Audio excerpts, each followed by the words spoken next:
Hi, welcome to Kallbacks. This is my interview with Bruce Greene. If you haven't checked out any of my past interviews, please go check them out. All right, on with the show.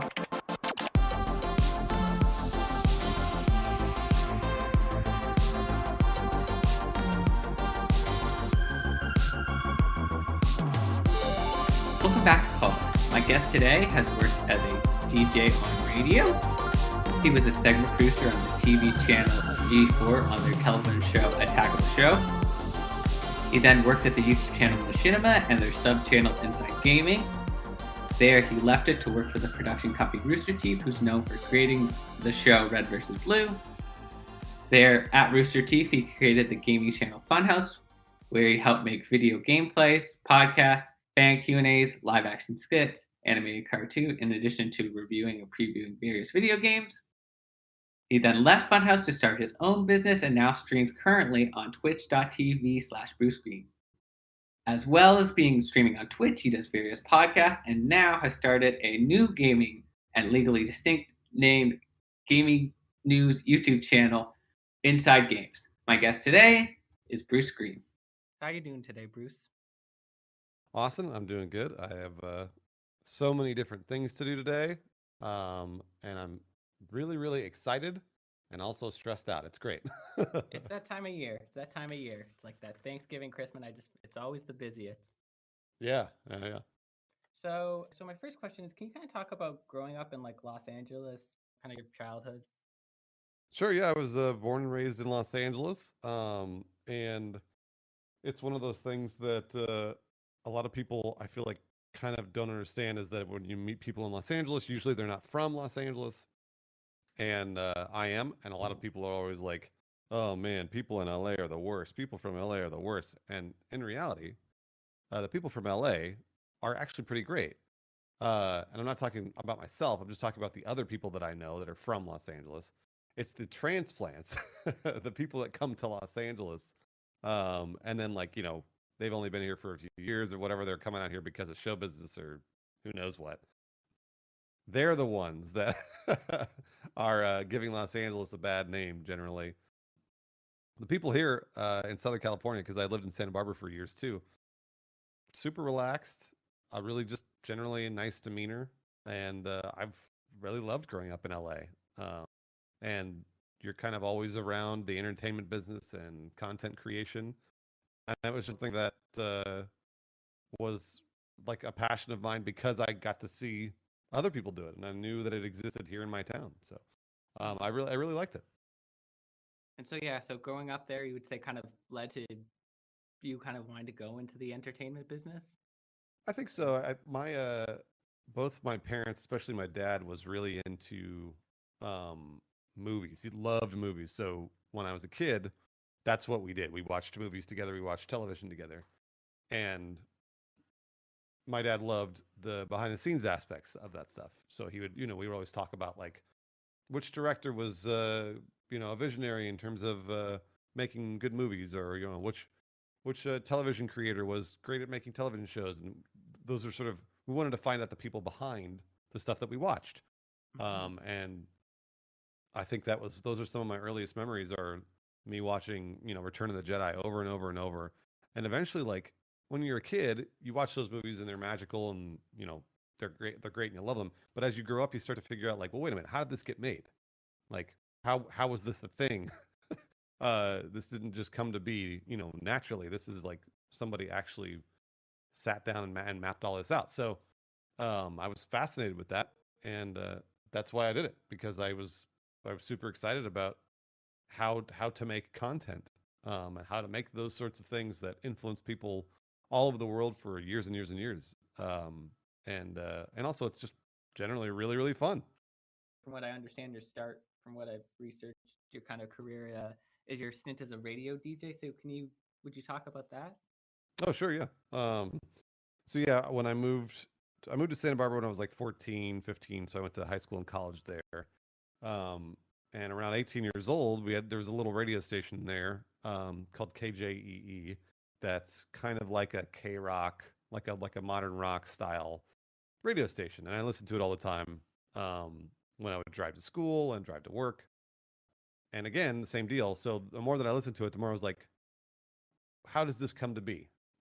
This is something I feel like I could do, and it sounds fun, and it sounds like I would totally enjoy it. So when I was 18, I applied for an internship at that radio station because that's how you do it. You go to the radio station or whatever else it is, and you go, hey, how do I work here? And they generally will say, well, do you have any qualifications? And you say no, and you go, well, how else can I work there? And they go, you can empty the trash. So I emptied the trash at that radio station for 6 months, and I think it was probably maybe more like a year. So I worked for free, and the more that you sort of like step into those roles, the more you want to like you're curious and you kind of figure out like, oh, like I would always talk to the DJs and find out how the playlist was made in the morning and how they produced the morning show and like how long they had been in radio and those sorts of things. And I learned all the different roles at that radio station. And of course, I really wanted to be a DJ. So over that year, the really, really nice people at that radio station allowed me to sort of branch out into production, into DJing. And they helped me, which was awesome. Like that's one of those things that I have been helped along the way so much by people that just sort of dedicated their time to being like, oh, this person actually really wants to learn. I'll teach them. And that's massive. That is a massive thing. And when you meet somebody like that wants to teach you, like not only grab hold to it, but also be so grateful. It's one of those things that I feel like I haven't said to them enough. One of the DJs that I remember definitely helping me out was Dakota. She would show up in the early mornings with me just to like show me how to DJ, and she gave me a bunch of different lessons. And there was another DJ named Spencer there. Spencer taught me all of radio production, like how to basically edit, because they were old editing machines back in like early 2000s. And he taught me how to do radio production and also how to be a DJ because he was a DJ. And those people spent hours with me, just kind of out of the kindness of their hearts. And yeah, I eventually became a DJ there, and I DJed there for a total of 5 years. And it was awesome. I mean, it paid me literally nothing. Like I worked for free for a year, and then after that, I think I got paid like it was like $8.50 an hour or something to be a radio DJ. It was like 2001 ish, 2002. But they were paying me, like minimum wage to be a DJ, and that's because again, I didn't have any experience, and I got it. I understood, but it was awesome. I loved it. And yeah, so I did that radio DJ thing for up until 2005, 4 or 5 around there, and that's when I graduated college. Was in 2004, and then I moved to LA. So you did the radio while you were also at the same time in college? Yeah. And I had other jobs too. I had other like kind of random, like I was a webmaster and I like a web developer, and I think I worked at the YMCA for a little bit, and like there's a bunch of stuff I did in addition to being a DJ, because being a DJ clearly doesn't pay the bills, but also it's a 4-hour a week job, or even the shift I had toward the end was like I did 4 hours every day for 5 days a week, which is still not a full-time job. So yeah, it was great. Oh, do you still find like that you learned from being a DJ kind of applies to like streaming and kind of what you're doing currently? Oh man, more than ever actually. Weirdly, I mean, Austin, since you watch all the streams. I don't want to say that though, Bruce. Well, I mean, you do. It's the fact of the matter is, it is like being a DJ, more so than anything else I've done in entertainment.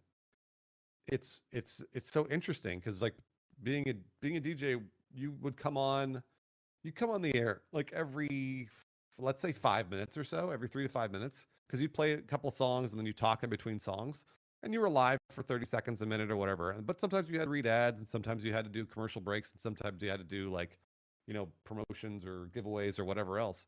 And it's totally like the Twitch streaming is just like that, except that you're always on the air. And the video game is your music. I never guessed it would be like that. But it totally is, and it's really fun. So can you talk about kind of the shift?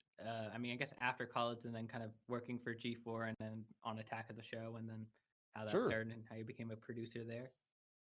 Yeah. So the transition. So I graduated college in 2004, and I moved to Los Angeles.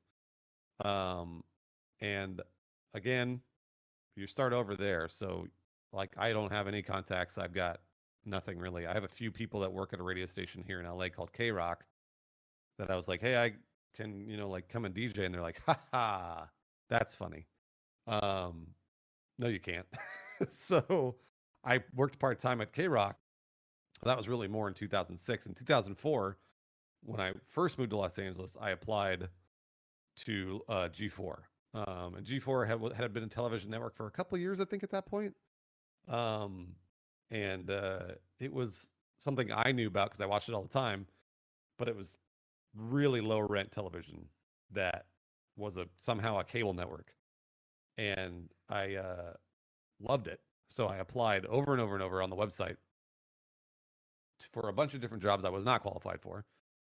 And the HR eventually, I think it was one of the HR ladies called me, and she was like, because I was like, whoa, I got a call from G4, and she was like, you have to stop applying. You have to, because all the jobs you're applying for, you have no experience for. And so I was like, oh, geez. I apparently had made them upset. However, I think her name was Monica. Monica said, but I think I might have an actual position for you. It's an entry-level position, but I think it's good for you. Do you want to come in for an interview? And I was like, yes, I do. And I apologize. And she brought me in for an interview, and I got that job. But it was again, I was just a coordinator for Tech TV, because G4 and Tech TV had just merged in 2004. And I kind of just slowly worked my way up through there at G4, where I ended up like producing tech reviews for products. So for like, digital cameras or televisions or computers or whatever else. And I did all that stuff. And I did that for it was a year and a half, couple years at G4 when Tech TV was still around. And then for a couple of times for Attack of the Show, but I wasn't working on Attack of the Show at the time.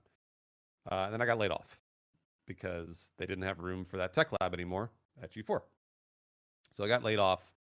I went and worked at K Rock as a promotions assistant in 2006. And again, this was like one of the greatest jobs in the world. But I was just like the lowest, literally the lowest on the totem pole there at K Rock. And again, getting paid $8 an hour. But I got to go to events. I got to like give stuff away to people. I got to set up a little giveaway tent, and I would do these live giveaways just to people that were walking by on the street, and it was awesome. And I did that for a couple of years, but eventually got rehired at G4 in 2007 because they knew I had experience in reviewing tech, and the guy that was reviewing tech for them didn't. He did, but he left.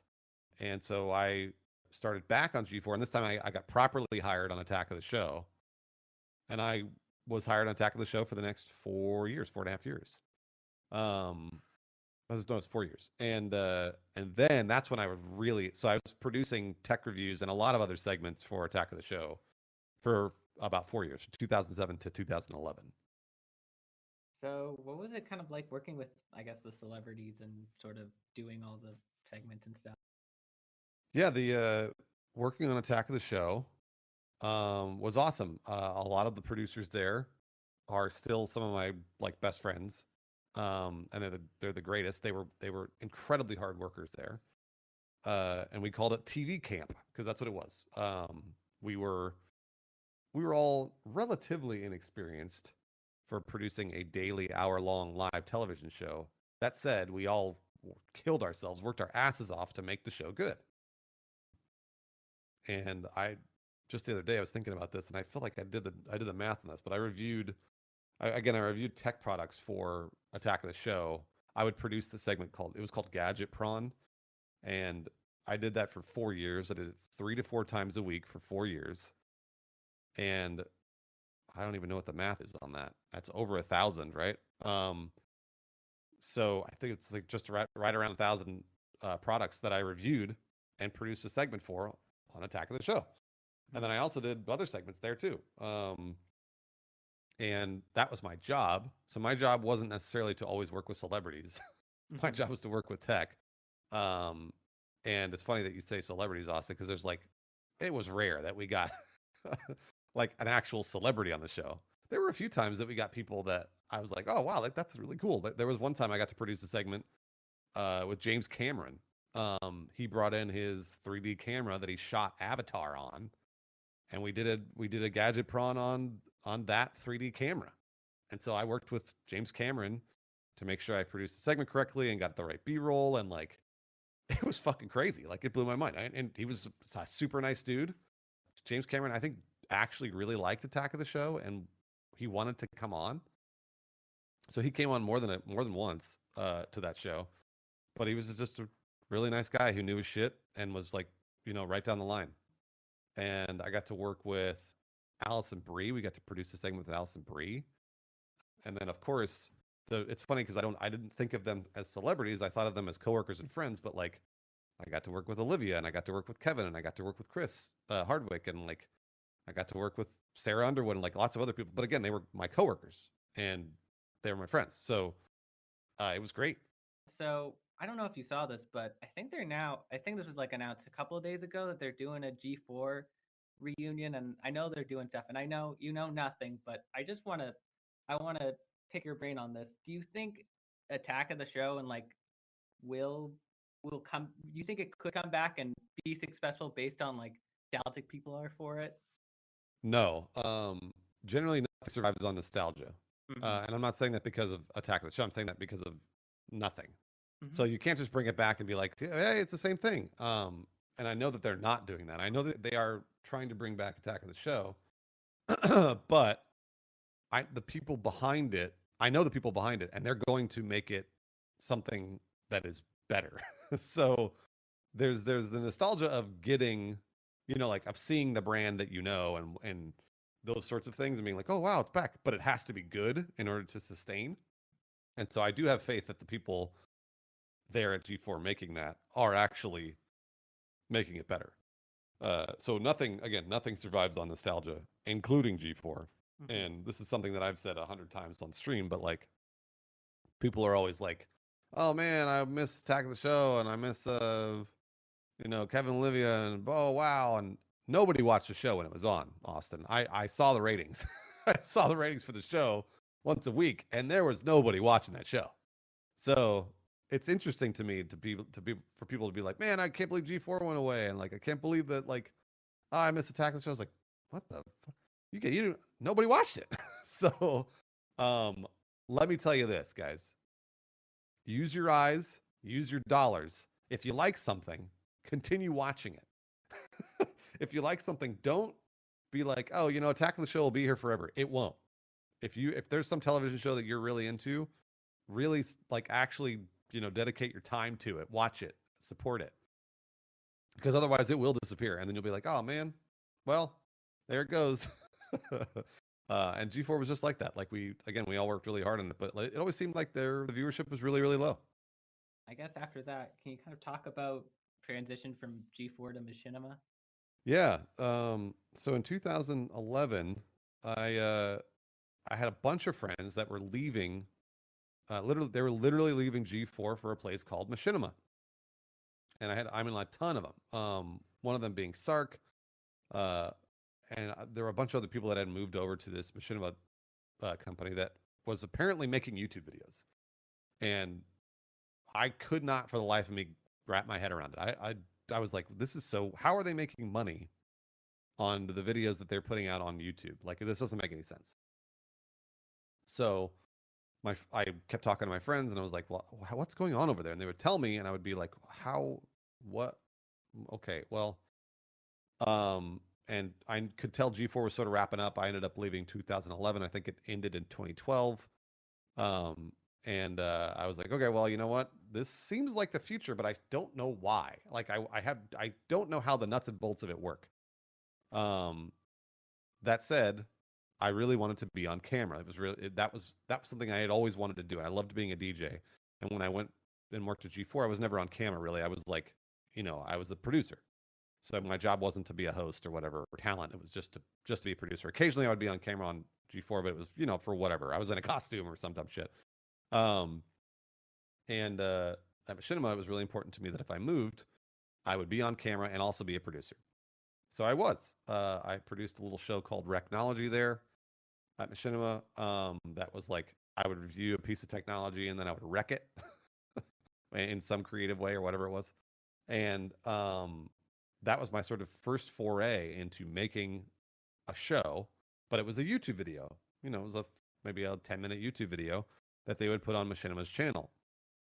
And I quickly learned at Machinima how they were making money, and it was all through either YouTube ads or or direct ad sales, meaning let's say Coca-Cola or somebody would come to Machinima and be like, hey, we want to sponsor an episode of Inside Gaming or ETC, and we'll give you this much money to sponsor the show, and then you'll put a little sponsor card at the beginning of the show, and then it'll run on YouTube because you're getting a lot of eyes on your video.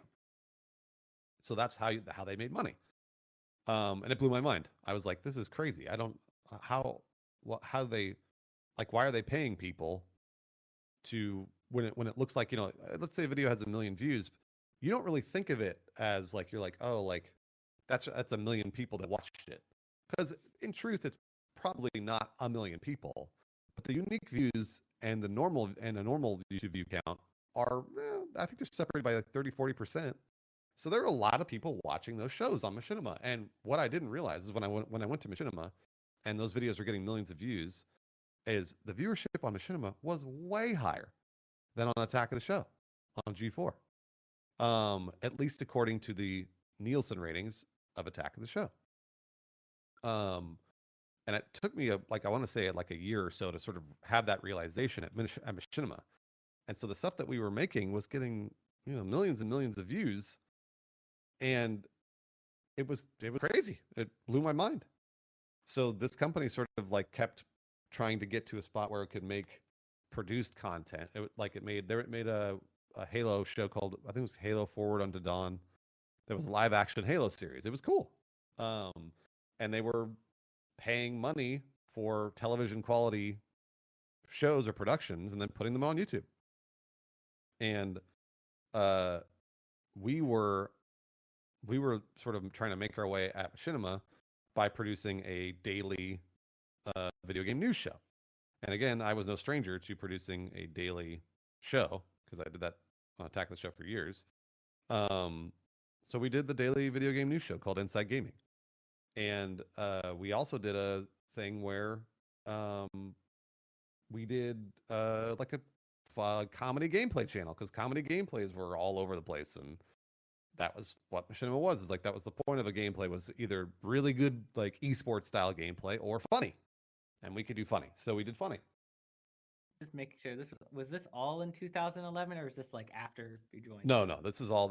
I mean, I worked at Machinima from 2011 till, was that 2015, the beginning of 2015, and this was all sort of developing over time. I worked on ETC, which was the entertainment news show, for the first year and a half, 2 years I was there, and then transitioned to Inside Gaming.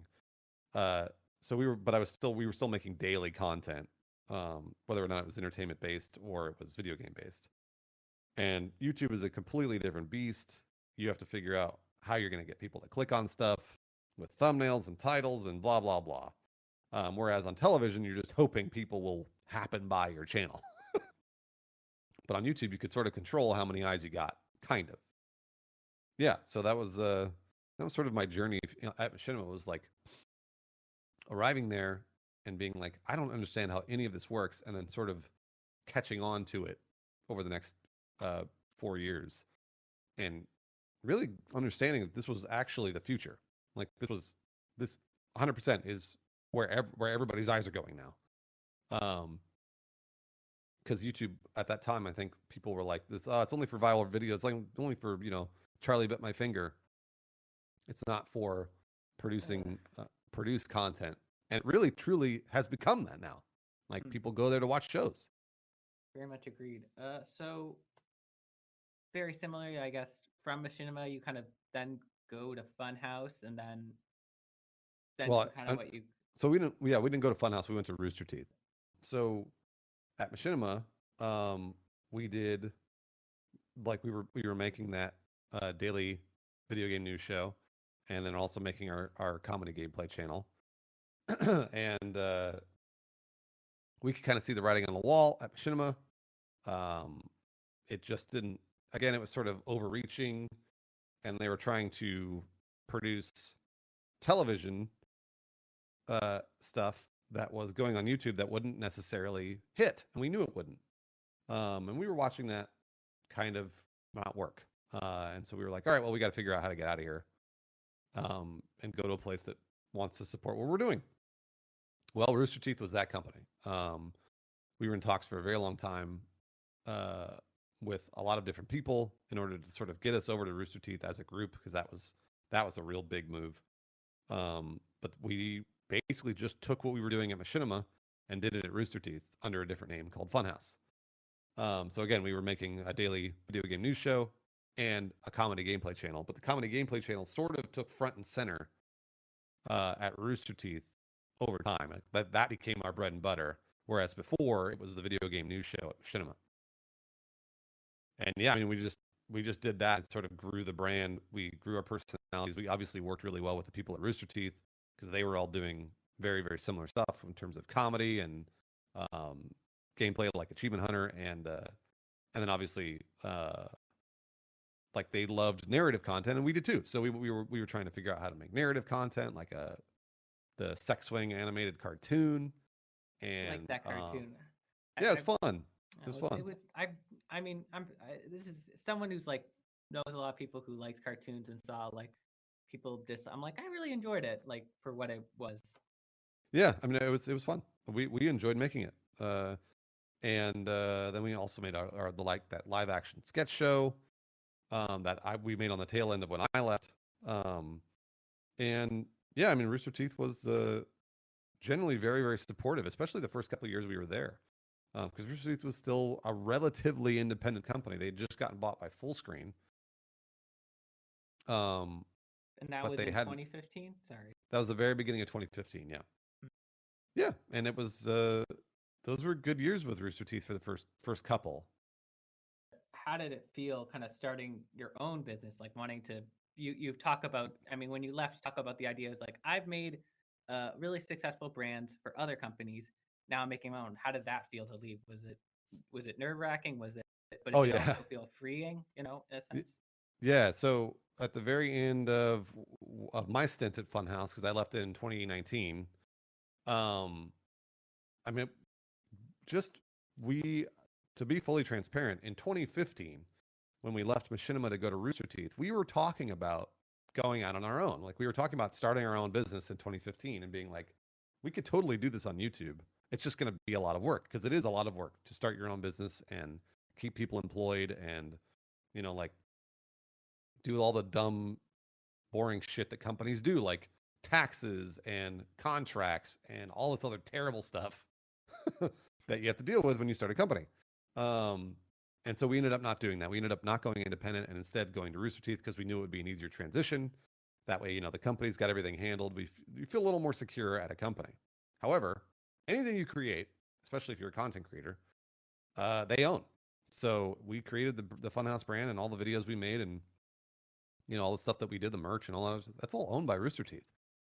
And we knew that. That was the thing we knew. But also, you don't ever get to reap any of the benefits. So you get the same paycheck regardless of how good or bad your brand is doing. And if our brand is making, $100 million a year, which it wasn't, but if it was making $100 million a year, we would still get the same paycheck.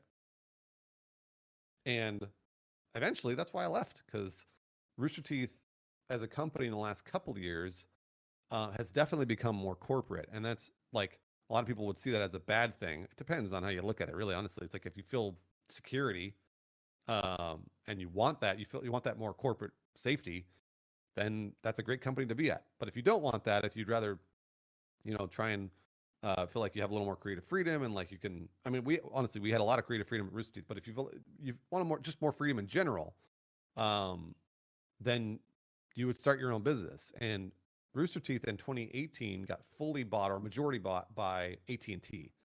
And so AT&T and Warner Brothers really started kind of like putting their hands into Rooster Teeth. And again, these are just things that happen with company acquisitions. I don't necessarily think they're always good or bad things. They are just things that happened. And for me, that wasn't a thing that I liked. That was not my trajectory. Yeah, well, it just wasn't. My trajectory was to like eventually probably run my own business, because at Funhaus that's what I was doing. I was running that business within a business. So Funhaus was pretty self-contained. Obviously, Rooster Teeth helped us out with funding and like those sorts of things. But like, I just ran the business to make sure that it made a profit. That's what I did. And so when I left in 2019, I wanted to make sure that whatever I did, I could own.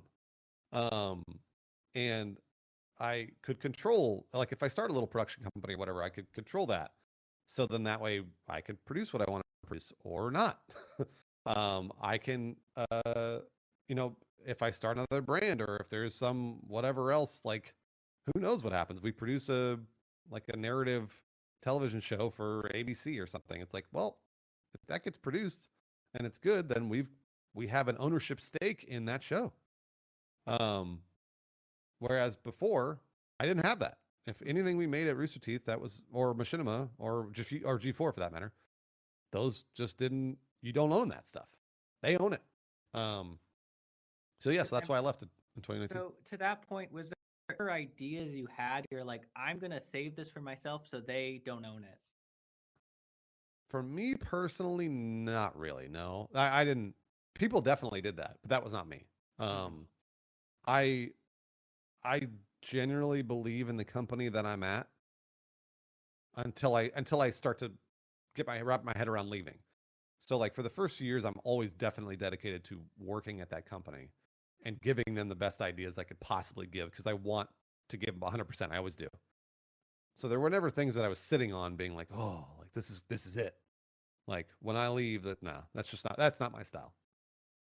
So how have you been finding it on kind of Twitch? Is it kind of a different game to play than YouTube? Oh yeah. It's totally different. And again, Twitch to me feels like the progression of YouTube. These platforms are so ubiquitous and there are millions and millions of people on them that it is like a full-time job figuring out how they work. Because I could go on and produce streams and be like, oh, I'm playing COD, or like I'm gonna get together my friends and we're gonna play this game, or like I'll produce that's great. But like you also have to figure out like, well, when are people on Twitch the most? What do they want to watch? Like, do they not, like, if I'm gonna play like bad Steam games, like, are they gonna want to watch that over and over? Or do they want to see like what the new PlayStation 5 looks like? It's a game. Honestly, there is always an algorithm to these things, and there's a kind of a fine balance between producing content that you want to produce and that you enjoy, and then also producing content that people want to watch. And that's always been my strategy at everywhere I've been, which is I want to produce content that I want to produce and will enjoy, but also that people want to watch. And that same rule goes for everything. It goes for music, movies, television, all of it. I'm sure you guys have probably seen some weird television show or movie or whatever. You're like, how the fuck did this get made? And somebody believed in it probably, right? And that's why the project got made. But for every one diamond in the rough that you've got, there are literally thousands, maybe even tens of thousands of television shows, movies, albums, whatever, that are terrible and you hated or didn't even hear about. So that's the balance that you have to strike, is making a stream that I enjoy, but also that people want to watch. There's a real art to that. And that's why, like, for me, like, everyone's always like, oh, pop music's trash. Like, Yeah, that's just garbage. It's so easy to make. It's not. It's exactly the opposite. Pop music is incredibly hard it's incredibly hard to make something that everybody loves. That is so hard to do. Um, and that's something that I have always strived for, is to innovate in the art form and make content that I really enjoy, but also make it something for a much broader audience. That's always been my goal. So, kind of in the plans for the future, what do you want to like? Kind of like your desert bus or your plane stream. What other kind of unorthodox streams do you have ideas for? I mean, COVID time pending, you know. Yeah, I mean, I don't know that. Um, like, I have ideas for things kind of all the time, and I, it's not really, the ideas have never been a problem, especially now in COVID times. It's getting them made. Um, and that flight sim stream, in my opinion, I thought that was never going to happen. I had been talking uh, to Twitch about that for, holy shit, like 9 months, almost a year. I did not think that was gonna happen. I was just like, there's just no way. And when Twitch gave me the money to produce it, I was like, what? It blew my mind. So that's sort of the goal, is like my goal is to make bigger stuff, whether or not it's larger Twitch streams or a highly produced narrative show for some whatever, like a Quibi or like a television network or whatever. I want to do that stuff. Eventually I have to get there, but I've got to build a brand first. I have to build some capital as well. I need to build some money. Oh no, that makes sense. Yeah. So I've been doing this for a little over a year. So for me, I mean, in business time, that's nothing, especially if this is just me. So yeah, so that's my goal, is to make larger, more produced things for the platforms that you watch, like Twitch and YouTube, but then also, who knows, branching out into television or SVOD platforms or movies, or who knows. Mm-hmm. That's all very interesting, and I'm excited to see where you go, Bruce. I think Oh, you thanks, have a Austin. brand, and I think you can do it, and Well, thank you. Yeah, no, it's a long road, and you kind of like, you're starting over, like I'm starting over again. So yeah, I'll just keep at it. See where it takes me. I want to thank Bruce Greene for coming out to the show, and I also want to say congratulations to him because he recently got married. If you want to go check out his content, you can check it out at twitch.tv/Bruce Greene or Bruce Greene on YouTube. I also want to thank Anand Bismuth for creating the music and Andy Sachinko for designing the logo. Check out the show's Instagram and Twitter at Kallbacks Pod, and I'll see you next time on Kallbacks.